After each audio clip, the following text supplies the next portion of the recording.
I'm the Secretary General of the European Music Council. Also a warm welcome from my side. This webinar will give you a short overview on the EU cultural policies. It will take approximately 1 hour with room for questions between topics and at the end. For a question, you have a little gray question mark at the bottom where you can click on it and then formulate your question. And then we have our hidden moderator, Caroline Auclair from the European Music Council, and she will organize that. So we will try to answer all questions, but it will depend on your interaction if we will be able to answer all. But please be active, be interactive. And there is a general chat that is a little bit different from the question, so you can also chat while we are trying to present or while we are presenting our presentation. We will also record the whole session, so it will be available afterwards. You will get a link and it will be on the website of the EMC. So just on the overview, the topics that we will present to you today. So we will talk about culture in the political system of the European Union. We will talk about the role of cultural networks. We will talk about the different forms of cooperation, their technical terms, how the European Union and the European political institutions interact, the open method of coordination, the structured dialogue. Then we will talk about important policy documents, cultural policy documents, like the new European Agenda for Culture and the Council Work Plan for Culture. And of course, linked to policy is, of course, funding for specific actions. So we will talk about Creative Europe, the multi-annual financial framework. We will have a short glimpse look on Music Moves Europe, and we will talk about the European elections and why they are important for cultural policy. So, but before we start our talk, we would like to know who you are. So exactly, could you please click on one of the topics so that we get a little bit of an overview who is actually listening in our webinar today. So are you a member or work with the European or International Cultural Network, or have you been engaged with one of these national, international networks, or are you working for a national, regional, local or cultural organization? Or are involved with them also on a voluntary basis, or are you a student in music, arts, cultural policy, a musician, an artist, or other? If you're other, you can please provide in the chat what you would say as other. Cool. Thank you so much. So now you see who you are and who you represent. So I see representatives from networks, organizations, but a very good mix. So right. Do we have some, let's just check, do we have some other specifications for other? No. Okay. Anyway. All right. Let's dig into our topic and talk about the political system of the European Union and the place for culture. So, Katharina. Yes, thank you very much. All right, culture and the EU, that is a very special issue. The EU member states are still responsible for their own cultural policy. So that is something that is not done on the EU level, different to than, for example, policies on trade, foreign trade especially, which is done by the EU itself. So the member states still determine their own cultural policy, and this principle is called subsidiarity. And subsidiarity always means that the lowest level of governance, so to say, is responsible for something, that it is closer to the EU citizens, and only when it is more sufficient will the EU take action, when they feel like they can do something additional to help. But first of all, it should be the local, regional or national level, and only on very special cases can the EU take action. And this has not been the case in the EU from the start. Culture was only introduced into the treaties in 1992 with the Treaty of Maastricht, where the so-called culture article was incorporated into the treaties governing the European Union. In the 90s, we saw the first start of some cultural funding taking place for specific sectors, but still very small. And then in 2000, it was the first time that we had a culture funding program of the EU. But the really big shift came in 2007 with the European Agenda for Culture, because that was the first time that the European Commission actually developed their own cultural policy strategy. And that was a very new development. So everything we will be talking about is really development since 2007.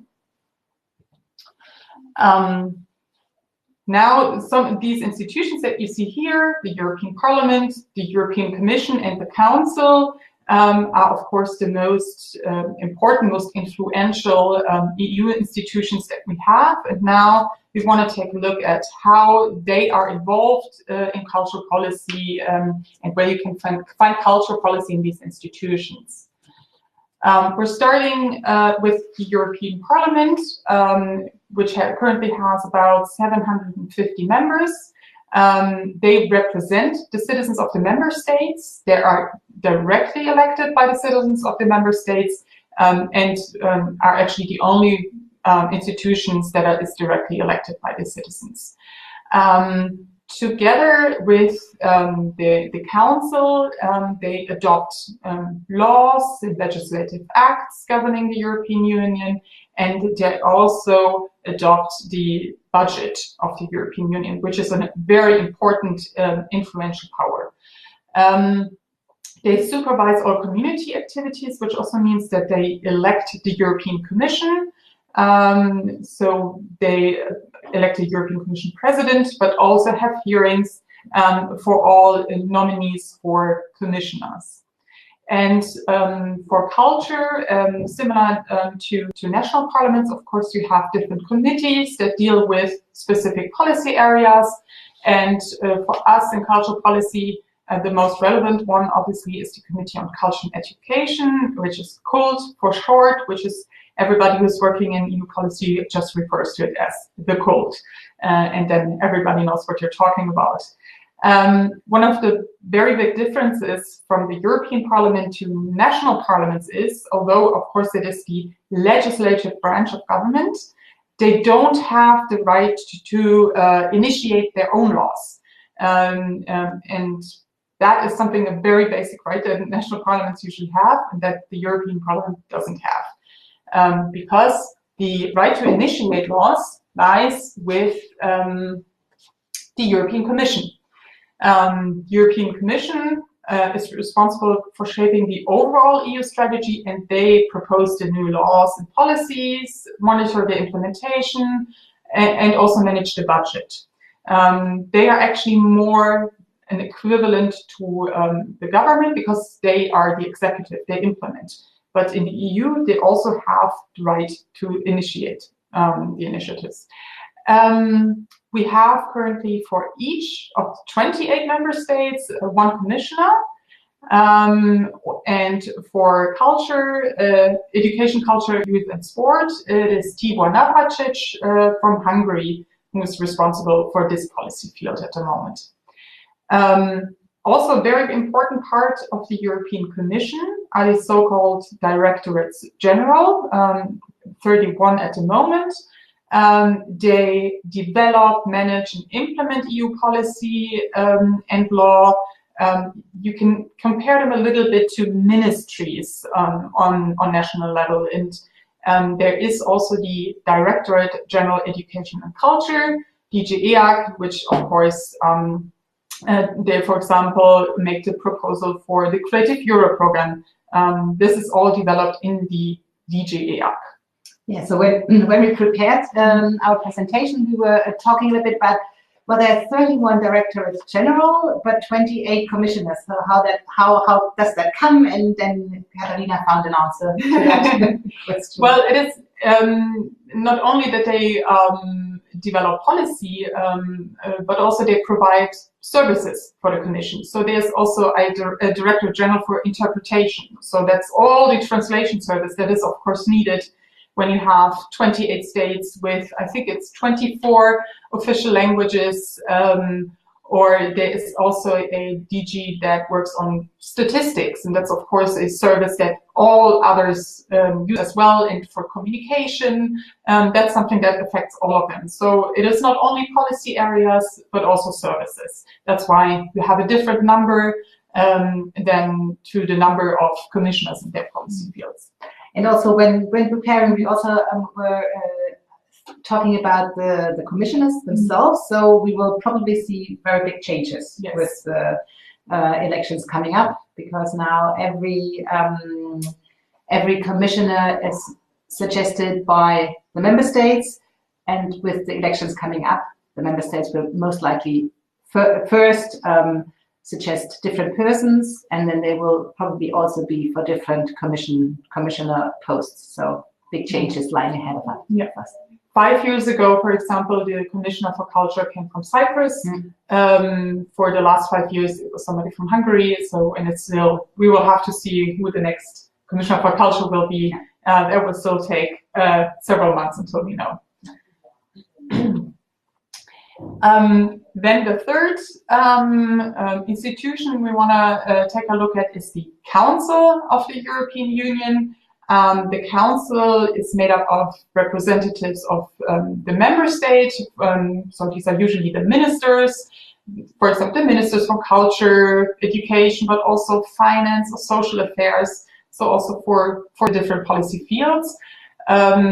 For us, the most relevant one is the Council for Education, Youth, Culture and Sport, EYCS for short.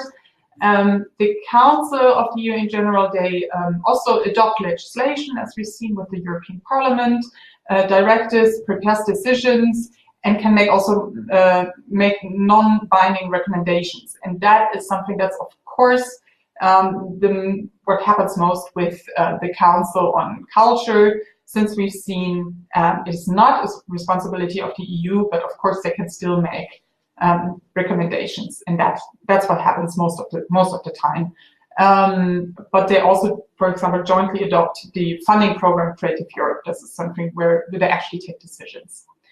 For the Council, also relevant is the Culture Affairs Committee with the nice abbreviation CAC. They prepare the work of the EU Ministers for Culture. They meet more permanently because it is made up of it can be ambassadors or representatives that are in Brussels, in the embassies, or in the missions to the European Union. So they meet on a more permanent basis than the ministers, for example. I just have a question for that, an unprepared question.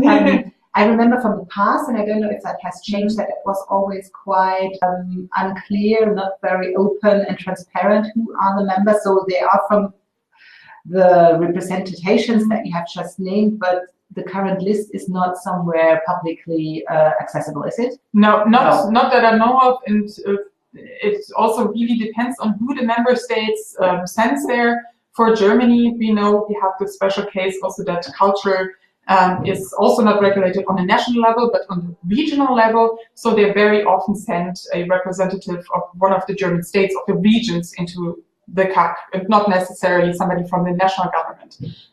So that's also something where it's sometimes a bit unclear who's currently working in that committee. I think we would just maybe finish quickly with the Council, and then we can have a first round of questions. Just to make sure that there are no confusions, there is also the European Council, which consists of the heads of state or government. So you have the prime ministers, chancellors, who meet a few times a year in very highly in the press covered summits. They set up the general political guidelines and talk about big policy questions. And then, of course, there's also the Council of Europe, which is a completely different institution that has nothing to do with the European Union. So you have to be really careful that you don't mix up the different councils that exist. So Carolyn tells us that there are a few questions. Yeah. So maybe we can take a few. Yeah. and Carolyn will put these questions up on the slide for everybody to see, and then so that you can all see what questions we're talking about.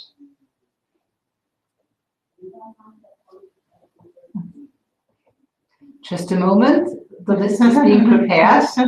So this is about the change of person when it comes to the commissioner, and then what about the general directions? Actually, there's also a change in that, but it is not at the same time. So you can have a continuation with the people working on the administrative level, but there is also, I don't know, do you know if there's a specific time limit? But we know ever since I started working for the EMC, the Directorate Generals, they have regularly changed. Yeah. But I don't know if it's 5 years as well. I don't know. I think they're trying to align it more now than they have in the past. Currently, the big strategy that we're all working on that is the EU 2020 strategy, and before it was the so-called Lisbon strategy. So now that you can see EU 2020 is kind of with a goal of until 2020 we want to have achieved certain goals. So now with a new commission and a new parliament coming in 2019, then they should be able really in the early periods of their legislation to maybe also implement new strategies. But in the past, it was always that it was overlapped a lot more, that a new commission coming in still worked under a general strategy for several years that was determined long before they came into their positions.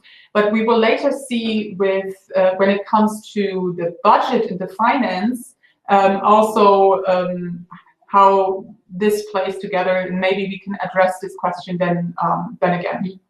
Yeah. Yeah. More? I think that question came up when Katharina was talking about the German regions, wasn't it? Yes. So actually that was a very specific case when we talk about the German Länder, when we were talking that we have the federal system in Germany where when it comes to the CAC, the Cultural Affairs Committee, that Germany sends representatives from its Länder, so its regions. So we were actually, it was even a level below European region. It was to make For example, you could have the from the French mission to the European Union. There would be the special envoy for culture would maybe go. I don't know if that's the case, but maybe would go. And then for Germany, it would be somebody from the mission of Bavaria, for example, who participates in a meeting, and not necessarily from the German national government. But that can really depend on each member state, how they have culture in their country, who is present in Brussels. So that can be quite different. Yeah. 2 more questions? Yeah. Can we take 2 more and then? Well, thank you. Thank you, Carsten. I think maybe. Of course, we will come to that later. Katharina will give more insight on that later. Of course, the political parties have their own programs for the European elections. So there will be a shift, whoever is elected. But of course, maybe depending, of course, on the party. In culture, we see that the party politics can be very similar, or that people from the right, I mean, not the far right, but from the conservative and from the left can have very much the same positions and agree on things in culture. But of course, it will change completely. And a lot of people, a lot of our allies from the Culture Committee, they will end their term, and we will have to work with new people in the parliament, that's for sure. Yeah. Definitely. Yeah. Yes. Well, give us a few more minutes and then we will come to it. I think for a general narrative, that's something we talked in the beginning a bit about the European agenda for culture, and that's really the general narrative. And we will talk more about what that is and what that means in just a moment. Yeah. Okay. All right. Perfect. So we continue. Yes. And this is just since we just heard about the European Council that you see on the top here in this graphic. That is, of course, like I said, the members, the representative of the government, the heads of government, heads of state. They set up the guidelines and really where the policy decisions take place. This is what you see here in blue and green. The Commission, which makes the proposal, and then the European Parliament and the Council that can still influence those decisions, of course, and jointly adopt the legislation. But now we want to take a look at more at the box, the white box that you see on the right, which is something that takes place outside the EU institutions. For this, we want to take a, I think the questions we've done now, and then we can talk about now what other institutions there are.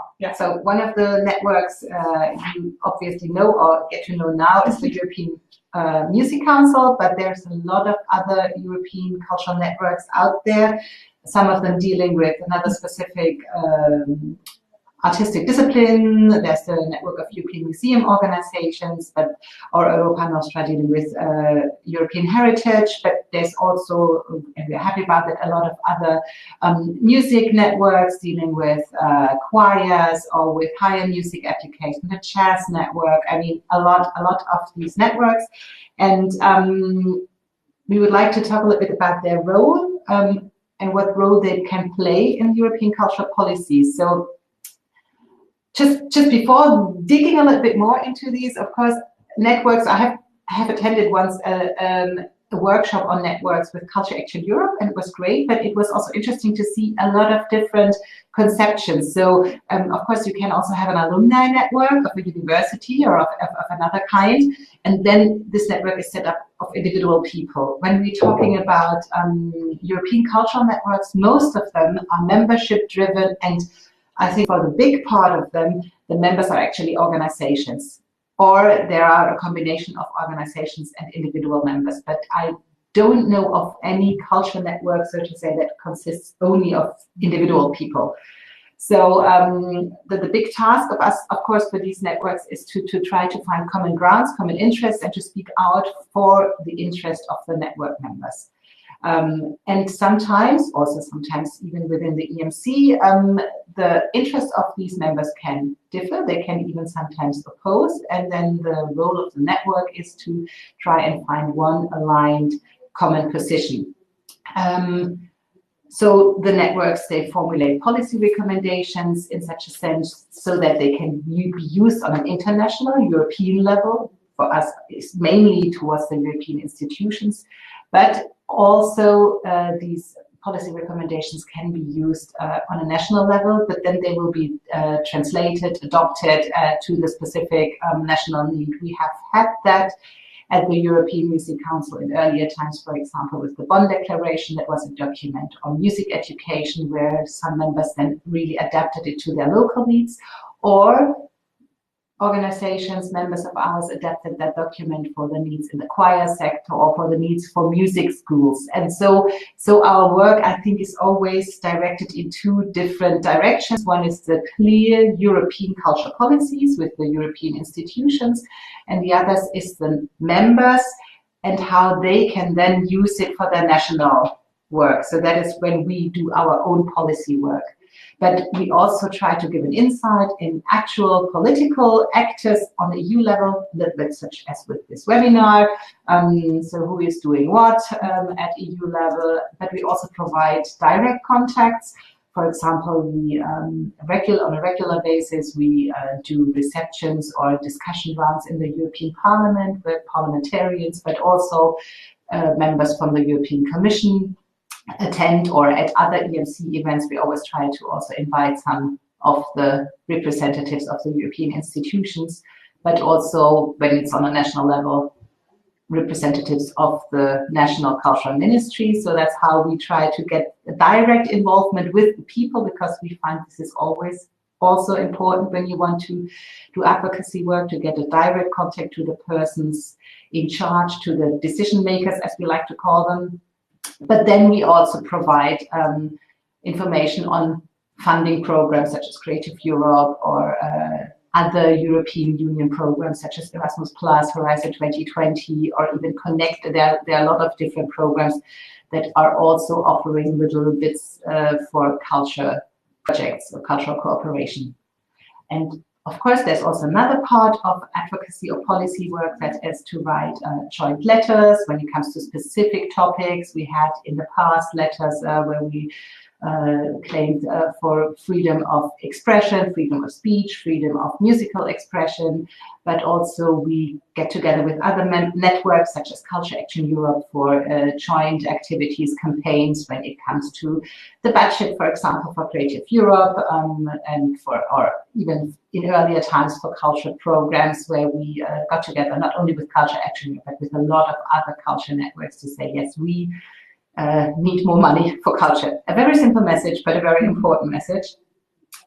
And of course, a little bit apart or next to all the policy work is also that we offer or facilitate meetings and opportunities to exchange with each other so that the members can try and find new cooperation partners or find common ground. So that is also one of our key aspects that is not directly linked to policy making, to offer this platform for exchange, collaboration, and information. That is one of the important roles of networks besides the advocacy work. And then when we talk about cultural policy, we have at one point said, well, not the problem, but one of the challenges is that we are always in a reactive mode. So there is a directive coming up on copyright, and we try to formulate our own position. There is the European Agenda for Culture coming up, even with online consultations to consult with the sector, and we react. So at one point we said at the European Music Council, actually it would be good if we create a kind of reference point that we can always refer to when it comes to these policy consultations, so that we have a basis, a ground for our actions and for our policy content. So that is why, but not only the only reason, but one of the reasons why we started the process of creating a European agenda for music. I think most of you probably have heard about that by now. And it was the idea to really create a document that identifies the need of the sector with one voice. It was important because the music sector and the European Music Council does not, unfortunately or not, but it does not have members from the whole music sector. It cannot. I don't think there is one network covering every single organization that exists in its field. So we said, well, but if we want to have a European agenda for music, if we want to have a policy document that is really relevant, we need to reach out to as much music organization as possible, so that it is really an important document that has some weight also when talking to the political decision makers. So that's why we have also a little bit stepped outside our box, our usual comfort zone, and we also got in contact with a lot of industry players, with people from the record labels, from the publishing houses, from music fairs, from the digital market, the digital online platforms, and to try to get everybody involved in creating such a European agenda for music. Because even though sometimes when we talk about advocating or using even stronger word lobbying, we may have different opposing views, but in the end, we are all one big music sector, and the music sector is a very strong player, and there are so many common grounds that we were actually quite able to identify the common grounds that we have. So that's why we have this a European agenda for music now that promotes a very common cause to advocate for a strong, fair, innovative, and diverse music sector. And this is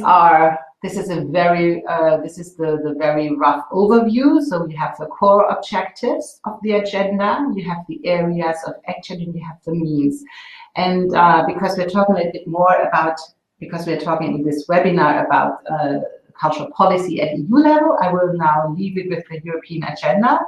And you're all invited to have a deeper look at it. It's available for download. We have our own website. You can really dig into that, but you're also all invited to join us in Warsaw from 12th to 13th June for the European agenda, and to share your story, and especially also to see how other organizations use that European agenda for music for their work.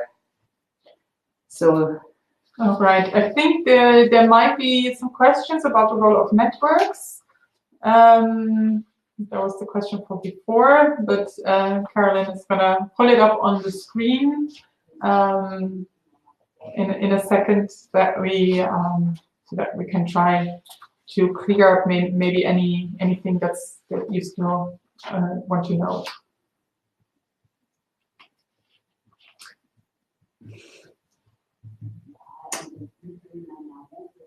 No questions on that, so maybe we will then come to our next. Or maybe there's while we're looking for the questions, we can do the poll. In first of all,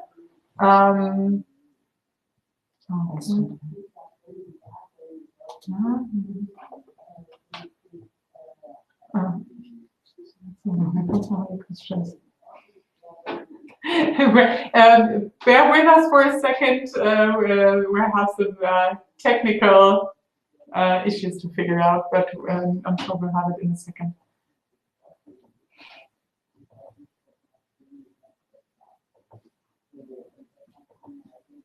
All right.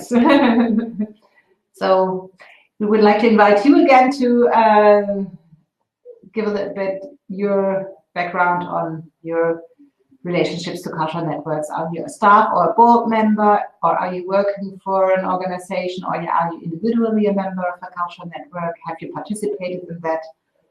Or maybe you should say participate before this webinar. If you've already participated in any activities from maybe the EMC or another cultural network that you know of. Yeah. Or are you a newbie or a student and just are interested in cultural policy? That's also interesting, just for us to get your.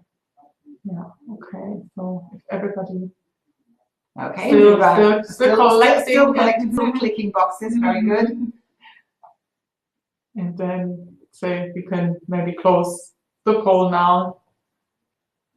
Okay. Let's see. All right. Yeah. So we see we have several that are involved with networks or even work for a network, but also some were more new to the world of cultural networks. Yeah. So that's nice. It's very nice to see. Very good. So from the networks back again to hard politics. Yeah. Or are there other questions? Okay, yeah. Sorry. We're sorry. I just thought because this question that is on, we will come to that. Yes. We promise. We promise. All right. The cultural networks considered are EU-funded networks. In which way they are representative of the cultural sector? What about those who were not successful or how it didn't apply for EU funding? How they are considered or included in action? I think it was not on purpose to only include networks that are funded. So I think we are in contact, and among EMC members there are some networks that do not receive the network funding of the European Union. So they are, in my presentation I didn't even say that this is one of the prerequisites for being a cultural network that will receive EU funding.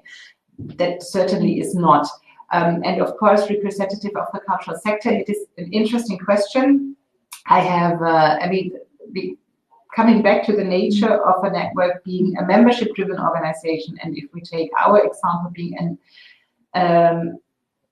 members of members, of course, in theory, we reach out to a lot of people. We have, if we count the people, the individual people that the European Music Council could reach through its members. We count 40 million people, but this will only work if our members and their members, and then the members of members of members actually provide this information to their members. So how representative is a difficult question, because it depends all on communication. And of course, there are other networks that we may not have heard of or may not be in direct exchange, but let us know, we are open. Yeah. I mean, I would say it's we never are complete. Probably. Yeah, I would add to that, it was never meant to be a complete list, of course, just to give you an idea, a few selections. Of course, a lot of those that we listed were members of the European Music Council as well. There were also some that don't receive the network funding of the EU, but maybe other cultural funding. And as far as representativity is concerned, of course, especially in the cultural sector, there are parts that work more underground or even more informal, and then maybe they're not so much organized in networks. Then it comes to often individuals that come to events and conferences, and they can still, of course, participate in. And it's. I mean, Europe is really diverse. I mean, sorry to take the example of Germany again, but of course, coming from Germany, the German model of organizational or to organize culture in an organization is very strong. So, for example, in Germany, you have a very strong music council, national music council, but we also have a very strong German culture council. And then the Germans, and me included, we also would love to have such a similar representation with other countries. So in an ideal world, you would have a very strong national music council in every European country, and then they would all come together in one umbrella. But this is not the reality. So we sometimes are very happy to also have individual people that are very well connected locally or nationally to what is happening. So it's not so easy. Yeah, it's not so easy. It's not so easy. All right, then I think we should at this point continue with slides. Let me just click it. Now we want to talk a bit more about the different format and tools of cooperation that we have on EU level for cultural policy. And we will start with the open method of coordination, always referred to as OMC. This was especially developed for those policy areas where the EU cannot take legislative action, but where member states still said, well, we're still interested and think this is important, and on a voluntary basis, we want to try to coordinate more and work together on certain topics. So the OMC takes place in different thematic working groups, so on very different topics. And those that go to these meetings and participate in the working groups can be quite different. On our slide, we called it envoys, because we were looking for a good word to describe it, because those can either be people working in a national ministry, for culture then, for example, or the member states can decide we would rather send an external expert from the sector to a meeting because they really know much more about the issue and are closely connected to the sector. And those both versions can have their advantages and disadvantages. While maybe a representative working in a ministry maybe doesn't have the special expertise sometimes on each and every topic, they are inside the ministry, and it's much easier to try to politically implement than some of those recommendations and measures that were agreed on in such an OMC working group. While this is missing from an external expert who might come in with a lot of knowledge about the topic and very good connection within the sector, but then to get somebody on a national or regional level to actually implement this into policy, that might be a lot more difficult for a person like that. So how these groups work can sometimes really depend on who's in there. The topics that are actually discussed are determined by the Council Work Plan on Culture, which we will look at in a moment. Like I said before, this is really about the OMC group, are about exchange of good practices. They develop policy manuals and toolkits, and these are all non-binding recommendations, because we've learned culture is not a responsibility of the EU, it is done by the member states, but still, this is about the pressure can maybe come from if you address topics in here, to shine a light on certain topics, to give more attention to certain topics, this can really be achieved by an OMC group. And then we have, now we saw the member states, what they do to work more together on cultural policy. For the civil society, the cultural sector, we have the so-called structured dialogue. And this was developed to allow the cultural sector to be a lot closer to EU cultural policy and really go into a direct dialogue with the European Commission. So that they have a lot more, maybe influence also to shape how cultural policy looks like.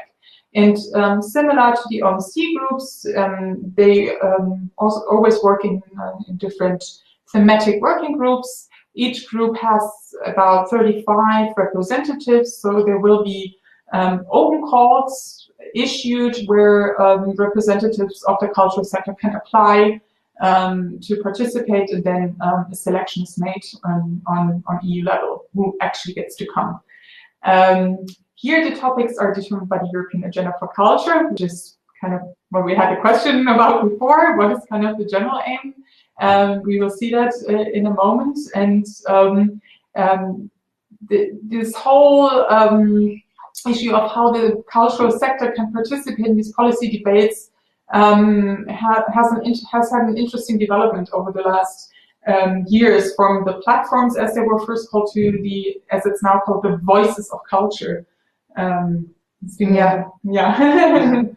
Yeah, the structured dialogue platforms, you see here the little logo of the Platform for Intercultural Europe, which unfortunately does no longer exist at this moment. So the platforms were the forerunners for the voices of culture, so to say. And they actually, this Platform for Intercultural Europe was how do you say, it was the inspiration to create two more platforms from the European Commission. The Platform for Intercultural Europe existed, or was created in 2006 as an initiative of the civil society, of culture networks. And then in 2007, the European Agenda for Culture, the first European Agenda for Culture, was published. And this was then the first policy document of the European Commission Union, because adopted by the Parliament, on culture, first policy document on culture. And that for the first time introduced a structured dialogue with the civil society sector. So we had these three platforms: Intercultural Europe, Access to Culture, and the Potential of Cultural and Creative Industries. And all the three of them produced policy recommendations. And it was really interesting to have this task, because it was a kind of a test run for the civil society to get together to discuss things. So it was actually a little bit what we have also done with the European Agenda for Music was done here before, and this is a little bit where we also learned how to work together with a lot of different actors coming from a lot of different areas, trying to come together and define common policy recommendations. So that was the very first task, and I think that was also really the very first time in the history of the European Union to have such a structured dialogue. It was quite, let's say, it was a bit chaotically organized, but it was really good to have that structured dialogue to make this experience. And then the recommendations were formulated and were published. And then the next round of structured dialogue started with the Voices of Culture. And this is actually still ongoing at the moment. The Voices of Culture, they had, I think, 5 groups in the beginning with 5 thematic areas, and then came the social inclusion was then added later on. Also, the stakeholders committee for the European Year of Cultural Heritage was then added. So we will have to see how that structured dialogue will continue. It will probably, that was a new tender, and the Voices of Culture will continue with the structured dialogue, but with different topics. And it is important, and you can see from the past, and I will come back to that later, that it can make a difference. It already had some impact in shaping policies and funding programs, but I think we will come back to that later. So now we have again a slide for questions. Were there any? We continue. And see. In the end, we will have also more time for questions overall if there's still something to be discussed. Because now we actually come to those things that we've addressed now several times, and where we had some questions: the European Agenda for Culture and the Council Work Plan for Culture. We will start with the European Agenda for Culture, which is the cultural policy strategy of the European Commission. The first one, and he said it was in 2007, and then at the end of 2017, so when the agenda was in place for about 10 years, there was really a moment where the member states, but also the European Commission, said it's time now to update the strategy. If you look back at 2007, it was just shortly after a very big enlargement of the European Union, and now 10 years later, that has settled a lot more, but we are in a politically and financial very different situation. So that was kind of part of the motivation to revamp the strategy. When you look at the new European Agenda for Culture, you will find a lot of those topics are continued that were in the 2007 agenda and now in the new one, but there's also some changes that you can see. The structure of the European Agenda for Culture is really, these are 25 concrete actions to be implemented mostly by the European Commission, and they are grouped under 3 strategic objectives and 2 cross-cutting dimensions. On the next slide, this is something that was prepared by the European Commission to provide really just a broad overview of what the European Agenda for Culture looks like now. So we have the social dimension, the economic dimension, and the external dimension. And like I explained before, in each of these dimensions, you will find different specific actions. And then you have these cross-cutting topics of heritage and digitization, which is here called the Digital for Culture strategy, because they said these 2 topics, heritage and digitization, that is relevant for all other 3 strategic objectives, so they have more of a cross-cutting function. We don't have the time yet to go through all of the actions proposed and what they mean, but of course we want to give some examples of what is coming up. You saw before we have a social, economic, and external dimension. And of course it looks like they're all on the same level, and especially the social dimension is one of the things that is new in the European Agenda for Culture compared to the first one. Before it was more the topic of the intercultural dialogue, and now also as a reaction to the current political situation that we are in the EU and in Europe in general, the social dimension was added. But then when you take a closer look on what actions are planned, you will find a lot more actions in the economic dimension than in the social dimension. The social dimension has, for example, as an idea to fund more projects on social inclusion through the existing programs Creative Europe and Erasmus Plus, for example. But also one of the actions under social is a mobility scheme for professionals in the cultural and creative sector. Under Creative Europe, that's one of the actions that has already started. Under the name iPortunus, there is a testing running now for this mobility scheme.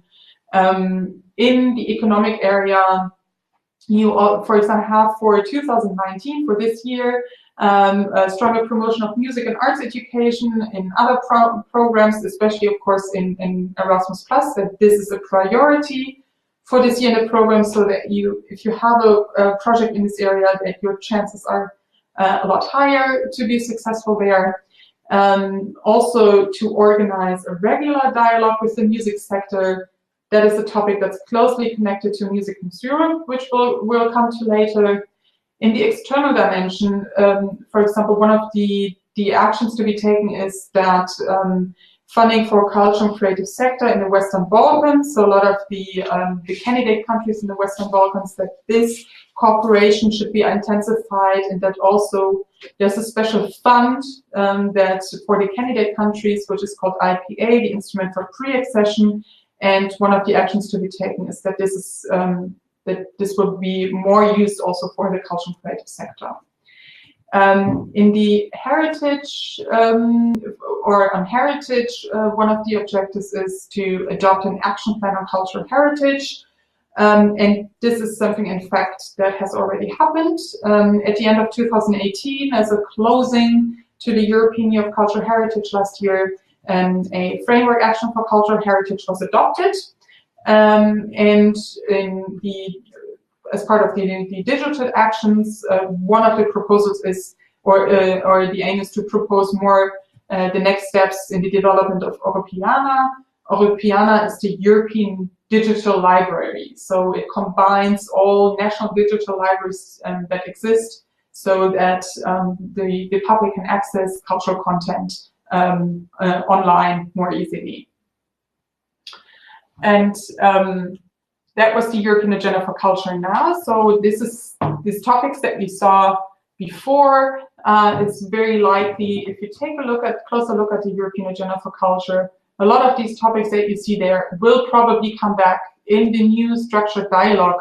And then you see new calls for the voices of culture, which we expect this year. You will probably see some of these topics will come up again.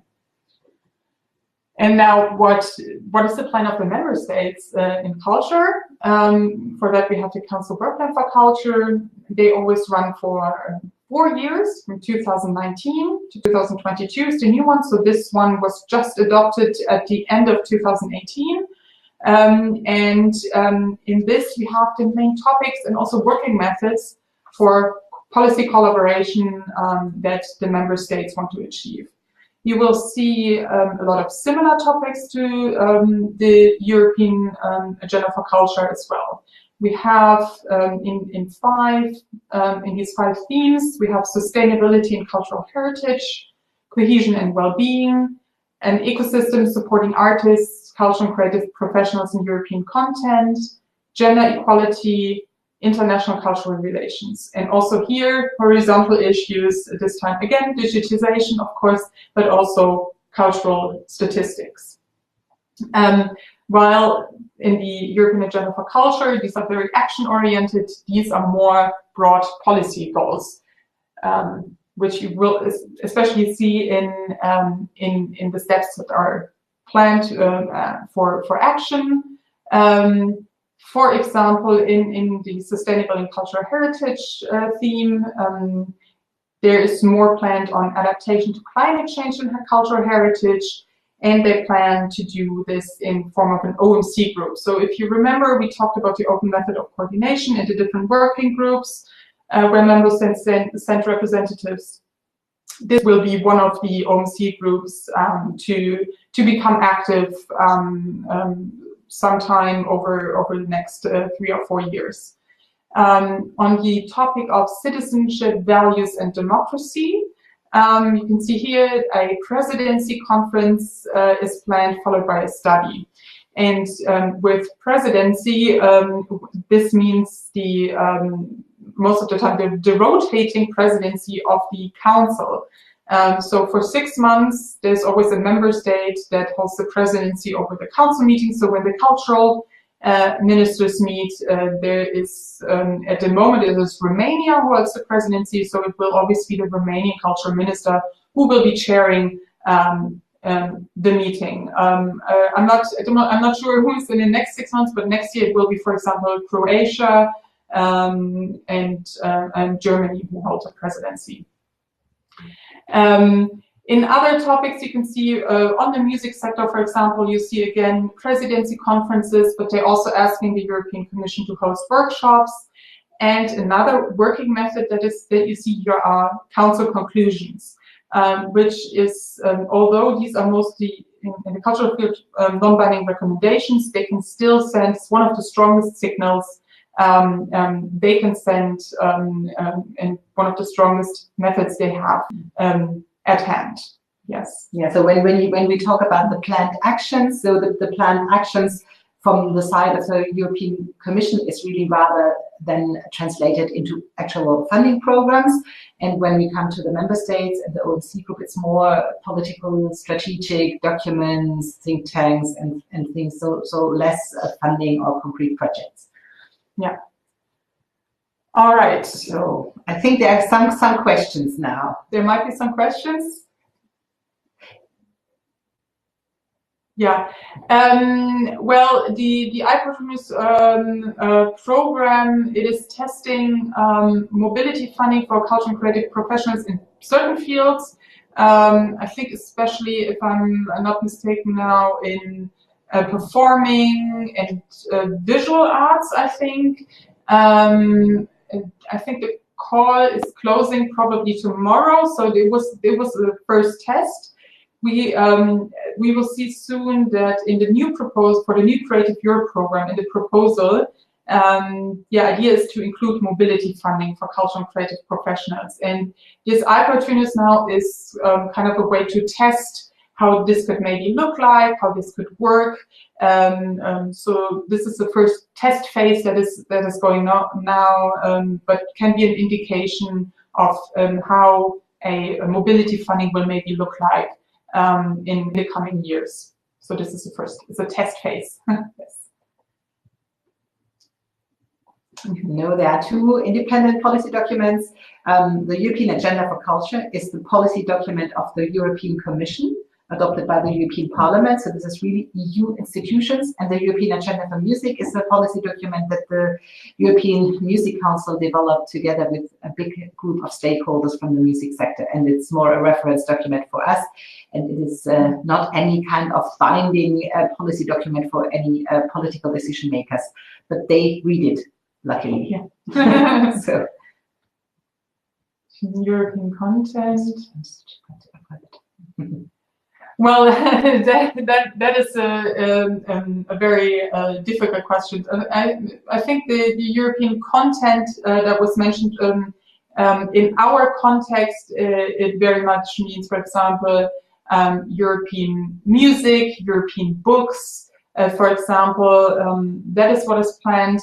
And if I maybe can already go something that we are going to talk about in a minute, the proposal for the future Creative Europe program has included a lot more on also freedom of expression and the role of media and journalists. So this is reflected already in the proposals of the new Creative Europe program, what the current Commission and the current Parliament has proposed. And I would add to that, to avoid the tendency of populist European nationalism, we will definitely have to see the outcomes of the European elections and see the composition of the European Parliament. And then it will certainly be up to the networks at large and the civil society, not only the culture networks, to try and find ways how to work with the then elected, democratically elected representatives.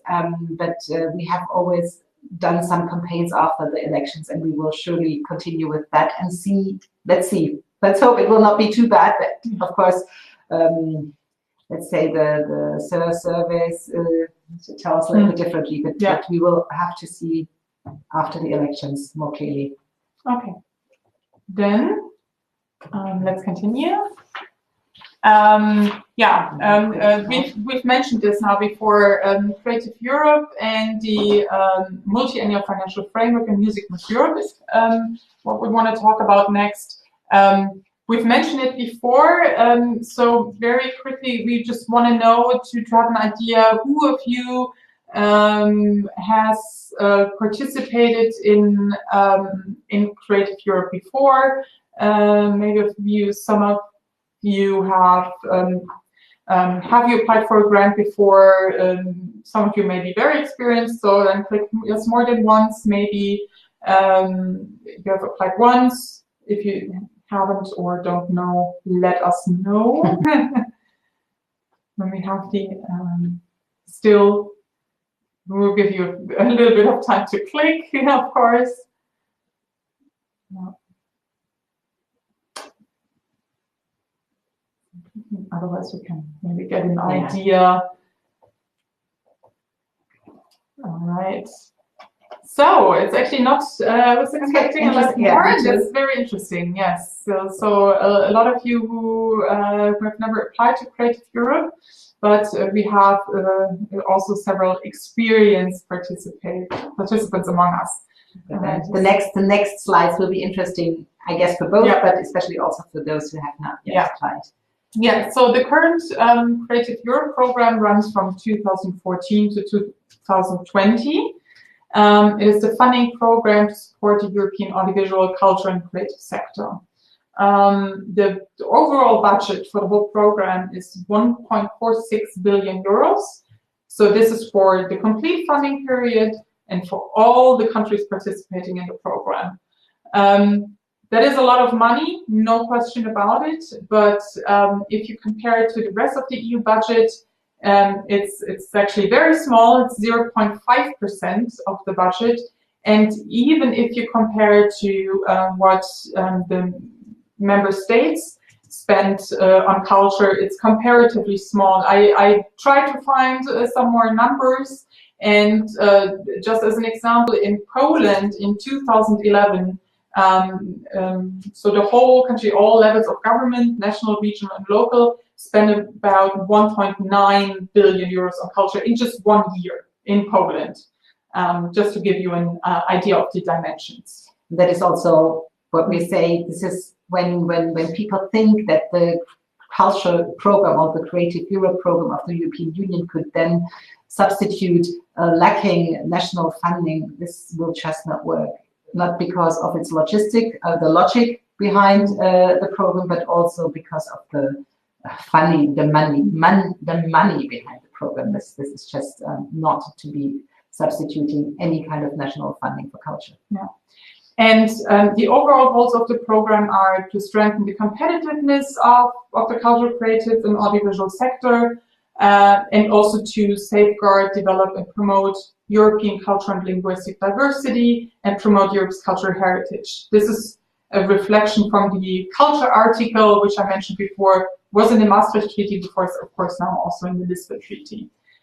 It's divided into 3 sub-programs: media, which is for the audiovisual funding, so the film funding, the culture sub-program, which is the most relevant program for us, and there's also the cross-sector program. As you can see, 2020, that's very close. So we also want to take a look at the what's going to happen in the future with Creative Europe. There is a proposal on the table already for Creative Europe 2021 until 27. As you've learned before, the Commission has made the proposal for this program. It was published in May 2018, and now the European Parliament and the Council are also discussing these proposals and making their recommendations and changes. And the European Parliament adopted a report in February 2019.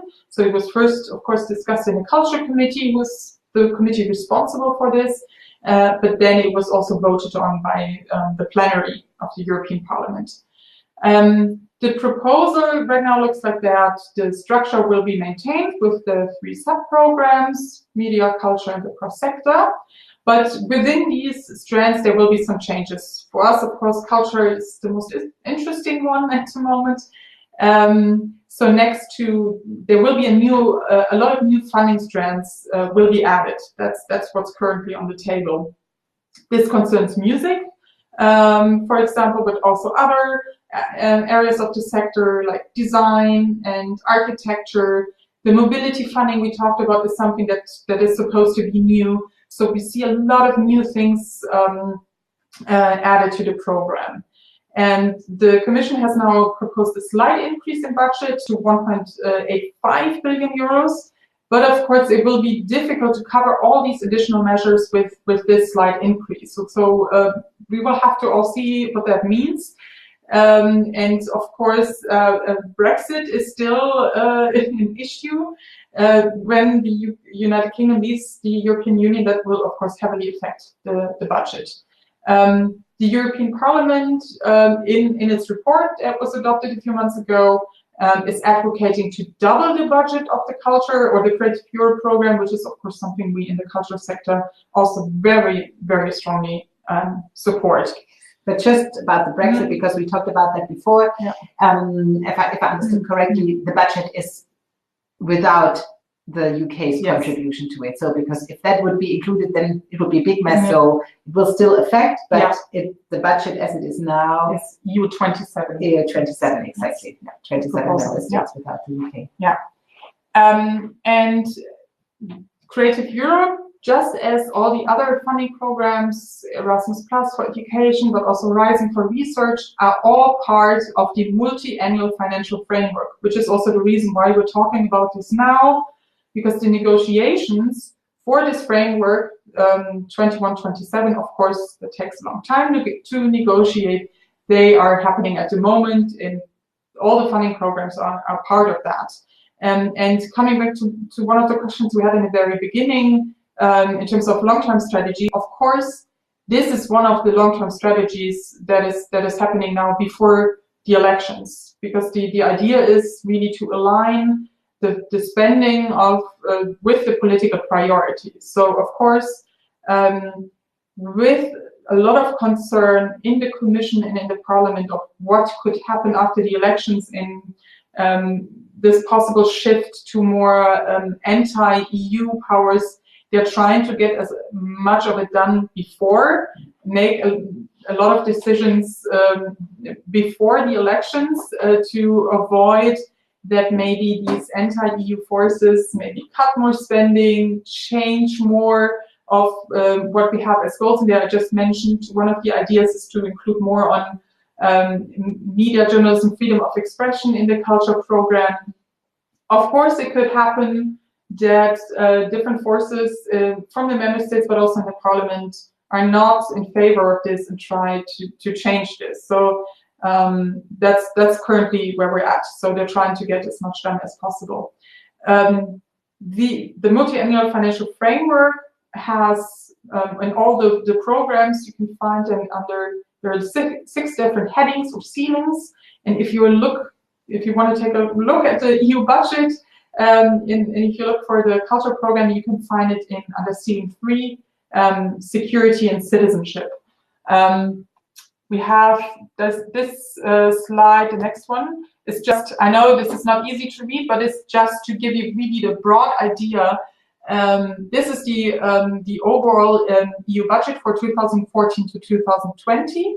And you can see on the right top corner, one of the really small white lines, that's the culture budget.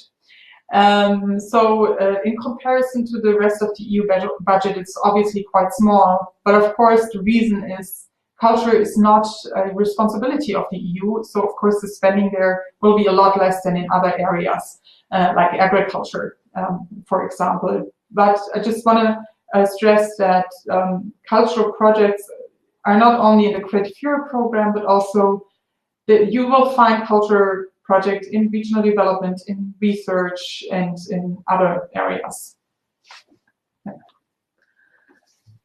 Yes, and then Music Moves Europe is something, as of course, as music organization, we want to address. Music Moves Europe is the name for a framework of initiatives and actions of the Commission on regarding the music sector, with the goal to strengthen the financial support for the music sector, so to have more funding for music, but also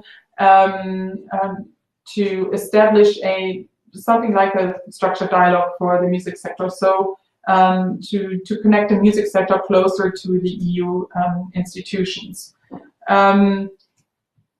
This whole development started basically, or the big steps were taken in 2015 with this so-called AB group and their report. And then Simone can tell you more about that. So the AB group, it's interesting, the abbreviation AB stands for Ancienne Belgique. This is a live venue in Brussels where the group actually met. So this was also a Commission initiative to invite representatives from the music sector to discuss how such a music program, funding program for music on an EU level should look like. I have to be very honest here. It is a parallel development to the European Agenda for Music. We have started with the European Agenda for Music already in 2012, 2013. But these are sometimes things are in the air, I would say, and then a commission works on something and the network works on something. But we were lucky that the European Music Council and some of its members were invited to discuss that. You can see the three main topics. What I find especially interesting, so you can read what's on the slide, is that sometimes it's so difficult to track down our efforts, to track down if the policy advocacy work that you are doing as a network is really working out, if something is really happening with what you produce as recommendations, as papers. And I would say the AB or the Music Moves Europe has a long legacy actually when it comes to civil society involvement. So there's one organization that no longer exists that certainly has had an influence on the development of this Music Moves Europe program, and that is the European Music Office. Like I said, it does no longer exist, but the goal of that was always to have a similar program for the music sector as the media program is for the cinema sector. But then there is also the culture sector platforms, like I was reporting, like the Rainbow platform, the access to culture, and there the potential of the creative and cultural industries. I think a lot of these recommendations that were produced then also fed into the development of the Music Moves Europe. But then, of course, very important was this AB Music Working Group with the three main topics and discussing how such a music program could look like. So you can see things, they go sometimes very slowly, but they will have an impact. And even if sometimes your organization no longer exists, you will still have had an impact in the policy and in the implementation of your ideas. So I will hand back to Katharina for actually the direct first calls. The Music Move Europe is a preparatory action, so it tests actually how such a program, a funding program for music could look like with the future Creative Europe program. So it's not written in stone yet, yes, but written in the drafts. Exactly, yes. So in 2018, 4 calls were published, and within this preparatory action, Music Moves Europe. So this was one call on training for young music professionals, another on online and offline distribution, and then there were 2 calls for tender. Calls for tenders are not like your typical grants that most of you will know, where you apply with your project idea and then several projects get selected. Calls for tender are more procurement, so you can understand this more as something like a service that the European Commission needs, and they will find one institution or a consortium of institutions to carry out the service. So for the European Music Observatory, this is actually a feasibility study that is taking place. That was a call for tender, where the EMC is involved in the advisory committee, for example, and the other tender that was published was on for a European music expert strategy. For those 2, we know also the results. For the other 2 calls from last year, we've heard from a few organizations that received a positive reply, or sometimes, unfortunately, also a negative reply to their proposals. But as of now, the lists of the funded projects have not been published. So we will have to wait and see for that, because that gives you a much better idea of where the funding is going. Because sometimes even with these calls and what they describe, it's difficult to say in which direction it exactly goes. So once these lists are published, that gives you a much better picture. And for 2019, within a year, there will be more calls. We don't know. The details are not yet known, and we will have to see when that comes. But like I said in the beginning, we will have some links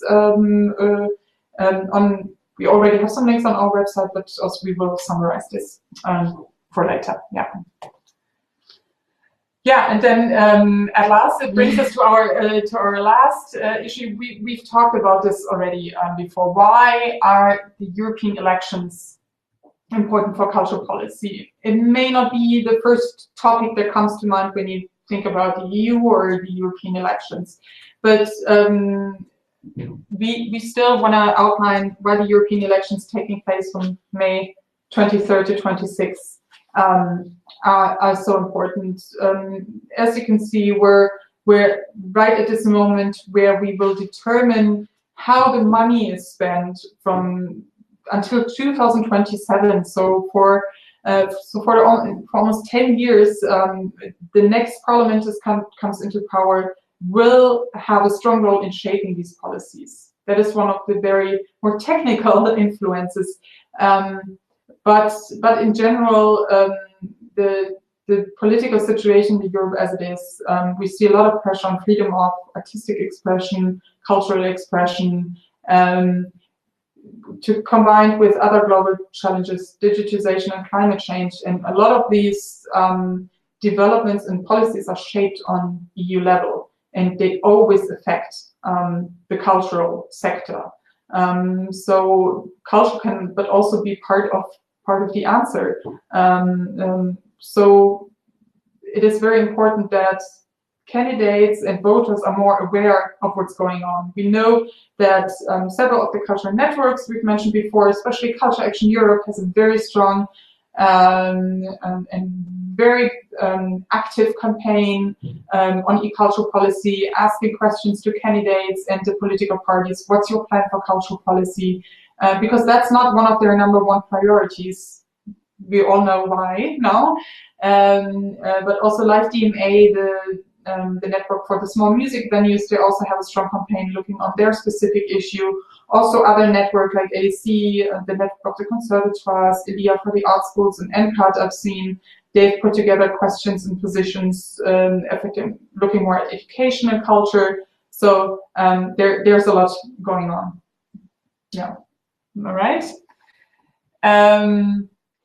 Yeah. So we will give you the potential to ask, or the possibility to ask more questions, but for now we would like to conclude and then come back to your questions, that if we really look back, we think that cultural policy at EU level has really gained much more strength and power, especially with the European Agenda for Culture since 2007.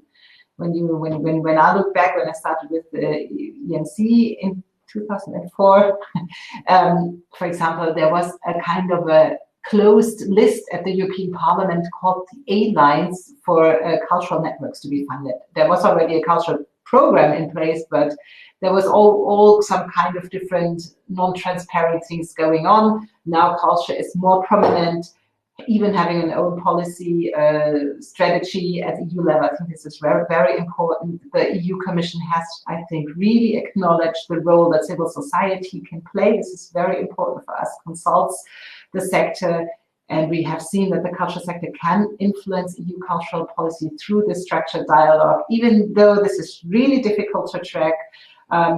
If we look back in the long run, we see bits and pieces being really taken up, and this is really good for us.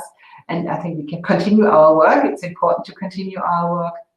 And what we also see now with the EU elections coming up, with all these topics being discussed now in the new European Agenda for Culture, that culture policy often reflects the current political and social situation. I think this is because culture is such a good tool. It's such a prominent tool. The artwork is always a highlight, and it can be used in so many different ways, for good and for bad, and that's probably also why cultural policy or culture, is used to reflect current political trends and situations. So that's our conclusion for now. Thank you very, very much for your attention. Thank you, Caroline, for moderating the chat. And now I know that there are a lot of more questions coming up, and we will take them. Yeah, we will take as much as possible, of course. Okay. Well, wouldn't we all like to know? No, we really don't. We've been in constant contact also with the Creative Europe desk, which we maybe should also mention. So if you're interested to learn more about funding in each of the member states and also in other countries participating in the program, we have a desk who will advise you on how to apply for funding. We're constantly exchanging with them, but they also don't know. We only get the answer soon, very soon, but so far we don't know. But of course, we will update you in our newsletter as soon as we know something. So if you haven't done yet, subscribe to our newsletter, then you will be informed once the results are published. Yes. Okay. Time is slightly tricky. Can music culture sector actually, and it more and more difficult to survive and apply for EU funding? How the EMC can help members applying in addition with the culture desk? Yeah, thank you also for bringing them up, which are not enough to complete a relevant application. I think it's, let's put it that way. It's not that the EMC can, offer one-to-one consultation, such as some Creative Europe desk can do, to read through the application. But what we have done in the past, and I think what we will continue to do, is to offer this project spaces within our events where we can then discuss more in depth. But unfortunately, I know that would be great, but we cannot offer to go through applications step by step. This is just something that is beyond our capacities. But we can always, of course, answer more general questions. I know this might be an unsatisfactory answer, but I think we also have to be realistic here. Yeah, maybe this is a tip. Find other organizations also who have applied for funding in the past, and establish contact with them and get into an informal exchange, because most of the time problems you've run into, you're not the first. Somebody else has dealt with it, and then it can be helpful to find other cultural music organizations who are very well versed in applications, and to also stay in contact with them. That can be very helpful as well. Yes. On social media accounts, yes, of course, absolutely. We have prepared information about our campaign on the EMC website, where you can download graphics that we've created. So that's, of course, something we can highly encourage. Share on social media, your newsletters, your website, wherever. Like I said, it's all available on the EMC website. There's the hashtag "this time I'm voting" in all languages of the European Union. But this time I'm voting. So I think this hashtag is also. Very good. Thank you, Stefan. So yes, the European Agenda for Music, there is actually really an opportunity for you to participate, because we have it in French, English, Polish, and the Dutch version is ready or on its way. So if you are interested in the document, we are looking for volunteers to translate it in a group. It's probably always good to do it in a group with others. So it's terminology, and it has to be done by native speakers and by people who are actually active in the music field, because we cannot give it to a professional translator who is not aware of music terminology. Yeah. Thank you for that. An institutionalized collaboration there is not, but there's a lot of informal collaboration. including the non-funded EU cultural networks. So, but it's maybe something to think about. But of course, we also have Culture Action Europe, where a lot of the networks, also non-funded, are members. But this is interesting question. But like I said, some are anyway informally organized. We meet often. There's this initiative from Pearl and Elia, a Cultural Alliance. The Alliance, yes. Also working on a policy level. There's Culture Action Europe, and then networks meeting often during the Culture Forum, taking place every 2 years. So it's maybe to take on further how to make it more institutionalized, maybe. But it's very informal. It's very regular, informal. very regular. That you meet each other at events or exchange via email and are in constant contact, but it's not in any way institutionalized. Yeah. All right. Issues of creative placemaking and social bonding through music are potentially interesting topic for policymakers at EU level. Well, we would be interested in that. What maybe we can also add, when we looked at the Music Most Europe at the calls and the preparatory action that have been published now. A lot of this came out of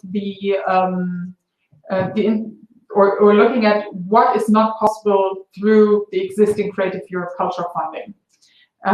So that's why you will often see something on distribution or an export strategy and all of these things, because that was deemed very difficult to do in the existing culture sub-program. If you talk about social bonding and things like that, these are topics that could really fit in the existing creative culture program as a project.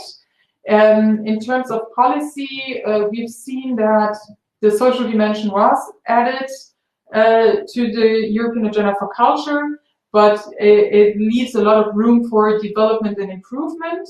So this would be something up to really the cultural networks to carry into the European Commission, to the Parliament, and to push for more of these topics. So potentially, theoretically, yes, it's of course possible, but this requires action, more work, and networks also collaborating on this. I think this is something that we actually exchanged on it a little bit before, that you sometimes have the content layer, for example, in the new European Agenda for Music, where social is one important new element. Culture. You said music. Oh, sorry. European Agenda for Music, for Culture, European Culture. It also European Culture Agenda, European Agenda for Culture. I mean, the EU document, the EU policy document, the new one, where you see that social is added as a new element. And then you see the Creative Europe program, where you do not see so much correspondence in the social. So this is something to work on, because the policy is there. Now it needs the implementation in the funding programs. One more question. Yes, well, if you are from a Spanish music organization and are interested, I would say get in touch with us. We will let you know how the other organization worked on the French, Dutch, and Polish translation, and we can discuss more how this could be done. But this is something we would be very, very interested in. I think especially Spanish would be highly beneficial to have a translated version of. But please get in touch, and then we can talk more about the details, how this could be possible, what could be done. Yes. Yeah. All right. Caroline is nodding. Most of the question answered. We have one more question for you before we let you go. We just want to take a, because this was although we are over the time now, and still a quick run through all things EU cultural policy. But we would like to know from you, is there any of the topics that we talked about today the role of cultural networks, the OMC or the structured dialogue, maybe the agenda for culture and the council work then, or maybe even Creative Europe, the multi-annual financial framework and Music Moves Europe, or even maybe any other current topics. For example, we've seen in the European Agenda for Culture, there are actions planned on the external dimension. Maybe if something happens on EU level, is this something rather that you would be interested in to see more current topics addressed in a webinar? So please let us know what you would be interested in, and we will see what we can do and maybe how we can focus more on one of the topics in a future webinar. Yeah, this is I'm very interested in. All right. So okay, yeah. Slide there. We have leading the European Agenda for Culture and the Council Work Plan in Creative Europe. Yeah. So we'll take it from there. We'll look into it and prepare upcoming webinars. Yeah. Again, thank you very much for your participation. We look forward to receiving your feedback or to reading your chat comments. And then if we have the next webinar coming up, please recommend us to us. And then have a very nice day. Yes. Thank you very much. Bye-bye. Goodbye.